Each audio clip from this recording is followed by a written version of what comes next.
Luke chapter 7 verse 11. Now it happened the day after that he went into a city called Nain, and many of his disciples went with him, and a large crowd. And when he came near the gates of the city, behold, a dead man was being carried out, the only son of his mother, and she was a widow, and a large crowd from the city was with her. When the Lord saw her, he had compassion on her, and said to her, Do not weep. Then he came and touched the open coffin, and those who carried him stood still. And he said, Young man, I say to you, arise. And he who was dead sat up and began to speak, and he presented him to his mother. Alright, so I was reading this story. I was reading in my Bible, and I came across this story.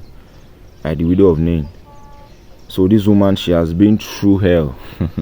She has been through a lot, right? And the way we met her in the Bible is she was already a widow, right? She was already battered. She had lost her husband, right? And of course, losing her husband, she had gone through all the emotional crisis and everything. And even at this point that she now lost her son. Not just her son, her only son. She lost her only son. And then it was being carried out to be buried, right? But then the Bible tells us that Jesus saw the procession, and Jesus had made compassion on her, and Jesus said to her son, young man, arise. And he stood up. So many of us right now, you might be going through life, you might just be going through your ups and downs, you might be going through it, right? You might have there might be someone watching this video right now, and you've lost something, right? You've lost a lot in the past, right? But then there's just this one thing that you're holding on, or maybe you haven't lost something. There was this one thing that you were holding on, just holding on and just being like, okay, being that I've lost, so many things, so I've lost almost everything. This one thing I'm holding on, let me hold on to it. You understand? But then this one thing you are holding on to right now is on the verge of being lost, or is almost lost, or in fact is lost. Alright, this is the word of the Lord coming to you this morning. Do not weep. Do not weep. Do not weep. Do not weep. We serve a God who is able to restore, and we serve a God who is able to actually do all things. We serve a God who is actually able to restore. He's actually able to bring back to life that which you have lost. He's saying, do not weep. Do not weep. Do not weep. Wipe your tears. Do not weep. Whatever it is. Yes, we know you. I know you've lost money. You've lost that loved one.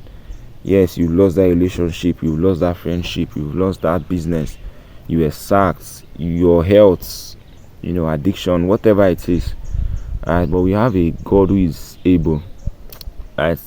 Scriptures tells us that He is able to do exceedingly abundantly all that we can think, all that we think or ask. So He is able. He is able. Just bring it to God in prayers. And yes, you can say, I've prayed a lot. I've fasted. I've given. I've done everything I know how to do. And the truth is, when you've done everything you know how to do, right? You've done everything you know how to do, and it still looks like there is no result, or it still looks like the result is not changing, right? Stay there. That is the solution. Just stay there. Stay there and just trust. Stay there and trust. Stay there and trust. Stay there and keep trusting. Stay there and keep trusting. And there's one thing I always say, jokingly seriously, and it is, God who used only 6 days to create the whole earth, only 6 days, right? How many minutes do you think it will take Him to just turn that situation around? Right? How many minutes? So do not weep. Do not weep. There's nothing actually impossible for God to do. Do not weep. Stop crying. Clean your tears. Be strong. Just be strong. Clean your tears. Right? See this woman, the widow. What situation could be worse than this? Having lost her husband, now our only son, and I presume it was our only child also. Now losing the only son, the only thing that was giving her joy. I could only but imagine the kind of pain this woman would be in. But Jesus saw it, and Jesus said, do not weep. Do not weep. Do not weep. And that's what God is telling us this morning. Do not weep. God is not, and Jesus did not say do not weep because he doesn't want her to weep. But Jesus said do not weep because, number one, he doesn't want her to weep, number one. And number two, he knows that he can, like, he has the power to do this thing, and he will go and he will do it. Right? He knows he has the power to heal, to raise the child, to raise the son rather, and he knows he's going to do, and it is not like there is nothing impossible for God. So that's the same thing. That's the word of the Lord coming to us this morning. Coming to us this right now is, do not weep. God is able. God is telling you, do not weep. Not just because he wants you to stop crying and remain in the situation. No, but because your healing has come, because your deliverance has come. Right? For some, because your restoration has come, resurrection has come.